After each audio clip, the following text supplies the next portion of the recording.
All right.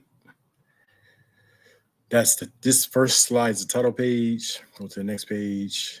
What is UDL? Go to my script. UDL has three principles, giving lots of ways to understand, getting people excited in different ways, allowing variety when expressing oneself, providing multiple means of representation, make sure the information can be shown in many types so everyone's preferred way is there. This could include pictures or things you hear for visual or auditory learners. Like today, we will be talking about universal design learning, which means that the way teach differently. We'll talk about it when it is and how what it is and how to do it well with things like using different ways to share knowledge or get students excited about learning when everyone in class on an equal playing field so all students can express themselves however they feel comfortable and act.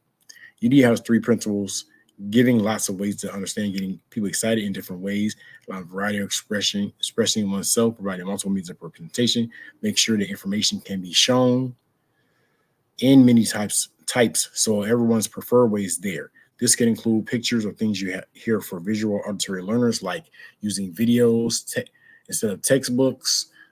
There's a citation. Ways to keep students interested in learning are called means of engagement. This includes giving them choices and letting them have control over their own learning process, like picking topics or how they show what they know. Doing this can make them more engaged because it feels like their education belongs to them. Teachers can make their classrooms more fun and inclusive for everyone by using different ways to teach. This helps students who have trouble learning in one way or another.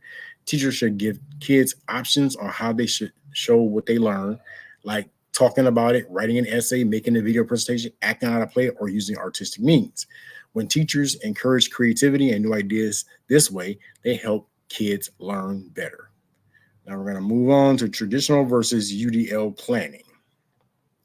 1 second here.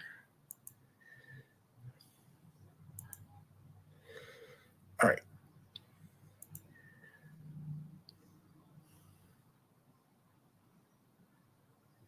Traditional lesson plans are different from Universal Design for Learning, UDL, because UDL emphasizes flexibility and giving learners options.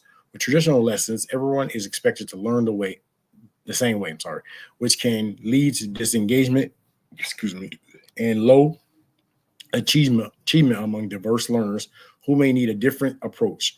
At Livingston Collegiate Academy, I have only seen this approach being used in special education. This approach can benefit more students throughout any and all schools here in New Orleans. Traditional learning, traditional lesson planning doesn't always accommodate individual learner differences or provide support for students who struggle. UDL recognizes that every student is different and actively plans instructions to meet the needs of all learners from the beginning. This means anticipating potential barriers to learning and including multiple ways for students to interact with the material, express themselves, and engage in their lessons. Traditional lesson plans are different from the universal design for learning because UDL emphasizes flexibility and giving learners options. With traditional lessons, everyone is expected to learn the same way, which can lead to disengagement and how achievement among diverse learners who may need a different approach. At Livingston Collegiate Academy, I have only seen this approach, like I said, to special education. Traditional lesson planning doesn't always accommodate individual learning differences or provide support for students who struggle. UDL recognizes that every student is different and actively plans instructions to meet the needs of all learners from the beginning. This means anticipating potential barriers to learning and including multiple ways of students to interact with material, express themselves, and engage in their lessons. We're going to move on to implementing UDL. How do we implement UDL?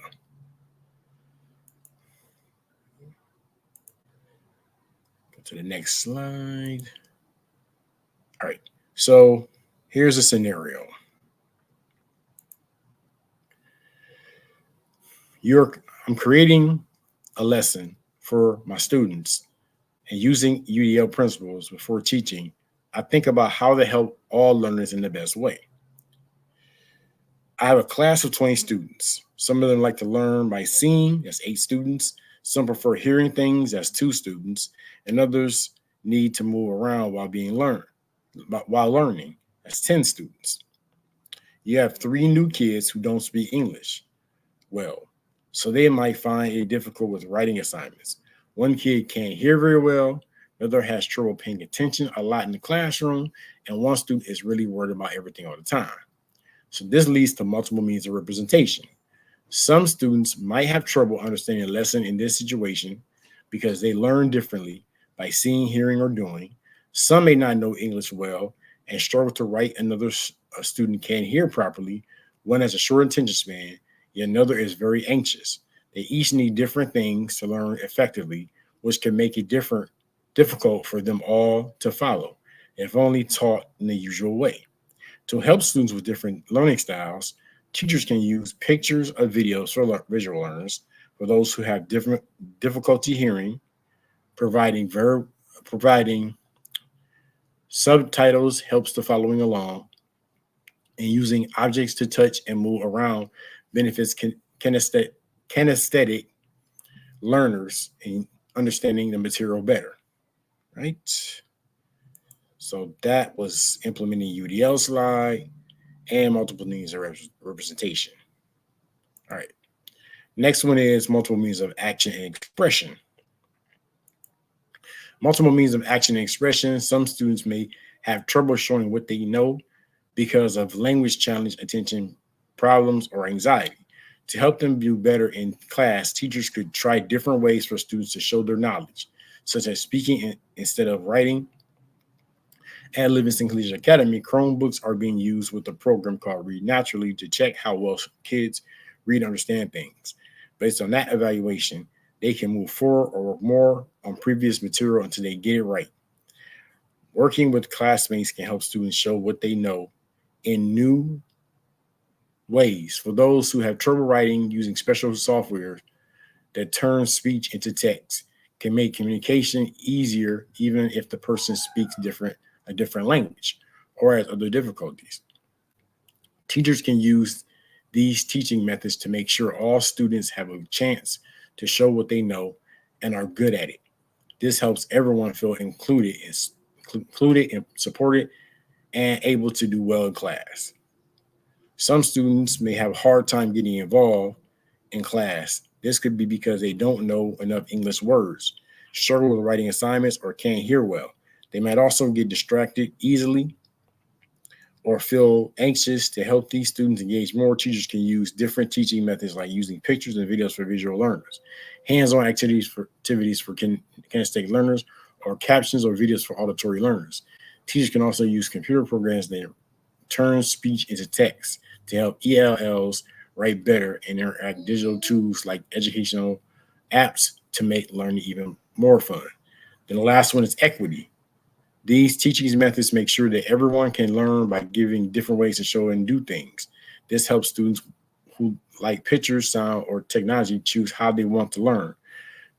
Doing activities with help from machines also makes it easier for people who speak a different language or have trouble moving around while joining in the lesson.